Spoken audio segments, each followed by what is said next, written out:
Hello students, today we have to explain you class 10 chapter 2 polynomials. In class 8 and 9 we have already studied about polynomials. We have the idea what is polynomial, what is the degree of polynomial, and according to degree what are its types. For example, we have the idea about linear polynomial. In the formula x plus b and the real number, but a must not be equal to 0. If for the reason if a is equal to 0, then this will become 0 and it becomes really a constant polynomial.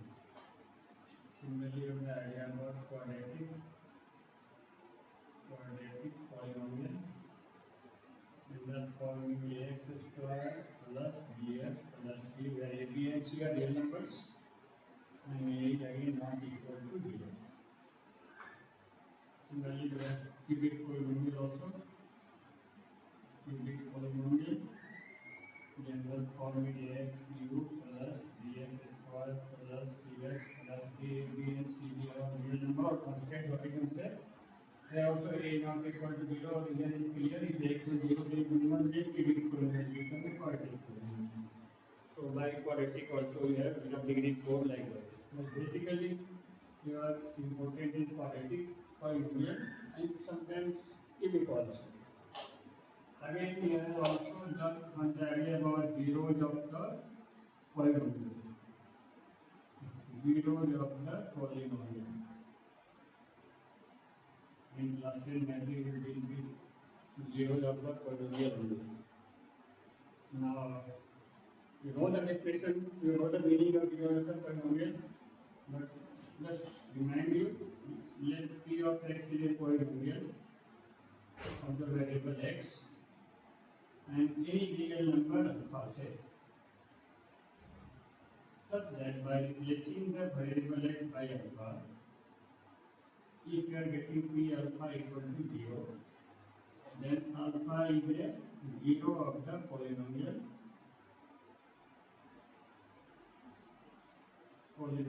p of x. Understood? Let p of x is a polynomial with the variable x and alpha be any real number. Then by replacing x by alpha, if the value of p of alpha is equal to 0, then alpha is called 0 of the polynomial. We can have one example also. For example, suppose let px be any quadratic polynomial x square minus 3x plus 2. Now find p of 1, replace x by 1. So replace x by 1, we have also 1 square minus 3 into 1 plus 2. 1 square, 1 only, 3 1 is 3 plus 2. 2 plus 1, 3 minus 3, what will we get? P of 1 equal to 0, we have replaced x by 1. Here, 1 is a 0 of the polynomial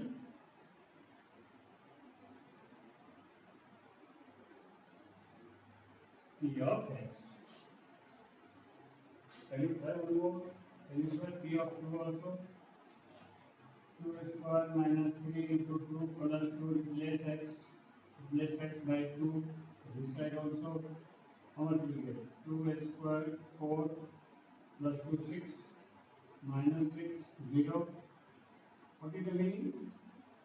By replacing x by 2, we have got p of 2 equal to 0. Therefore, 2 is also a 0 of the polynomial p of x. Now you have the idea about it. See, we have got two zeros, 1 and 2. The reason is that it is a quadratic polynomial of degree 2. Let's we have the idea about the number of zeros. If you don't have, then we clear now with this example.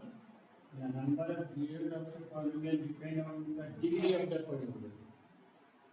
The polynomial of degree 2 will have 2 zeros. A polynomial of degree 1, that is of linear polynomial, has 1 0. Cubic polynomial is of degree 3, so we'll have 3 zeros. Similarly, biquadratic polynomial is a polynomial of degree 4, so we'll have 4 zeros. If the polynomial is of degree n, then it will have n number of zeros. Understood? One more thing you should try to be clear. See, this is the by trial and error method. We have got value of p of 1 and p of 2. How do you get the idea that p of 1 and p of 2? So actually, factorize it. X square minus 2x minus x plus 2x. Keep the middle side. What will get x minus 2 minus 1 x minus 2. So x minus 1 and x minus 2. See, we have got by the trial and error method, the zeros of this polynomial is 1 and 2. Now what you observe there? If 1 is a 0, then x minus 1 must be a factor of this polynomial. If 2 is a 0, then x minus 2 must be a factor of this. So what is clear now? If 1 and 2 are zeros of any polynomial, p of x, with the variable x, then x minus 1 and x minus 2 must be the factor of the polynomial p1. So whenever you require to find the zeros of any polynomial, you need to factorize it. By the same method. Unitary factorization is very common. You can use the formula also, you can use the factor theorem also, what you have done in class 9. So that knowledge will help you here. So there are the different ways to find factorize it. And why factorize it? Because we need to find the zeros of the polynomial. So this is all about zeros of the polynomial. Clear now? Here in class 10, basically, we will have to do the relationship between the zeros. The relationship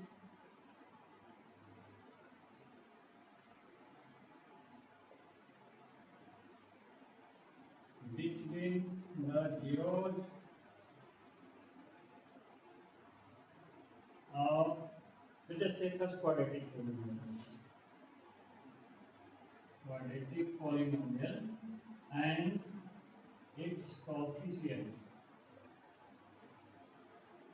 This is very important in class 10 if you have to do it. Now you know quadratic polynomial is ax square plus bx plus c. These are the coefficients of x square, x and the constant.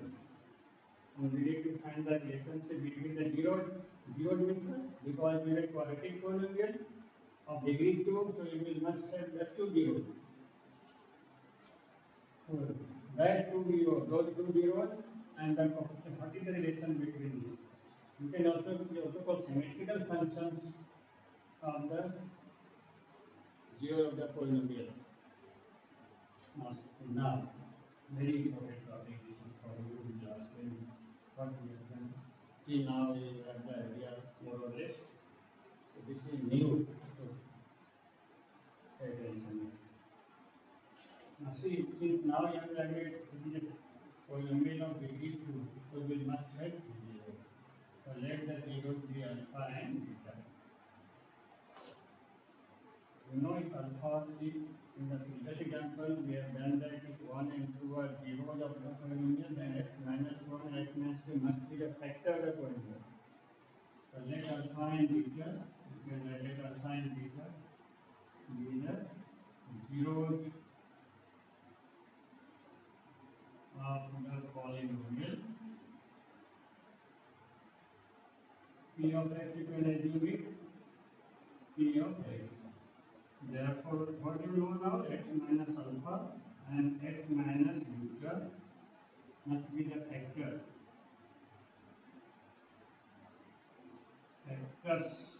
of the polynomial P of x. What does the factor mean?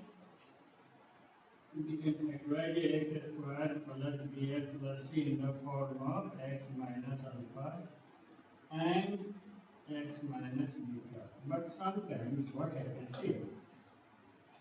Polynomial is fundamentally like this only. but it is not always. Sometimes it is like this also. Then what we have, we can take two common. So sometimes something is common and constant term is there, so we can take it, we are doing a whole, no, generalized form. So for example, can be like this also. So let us this be the common.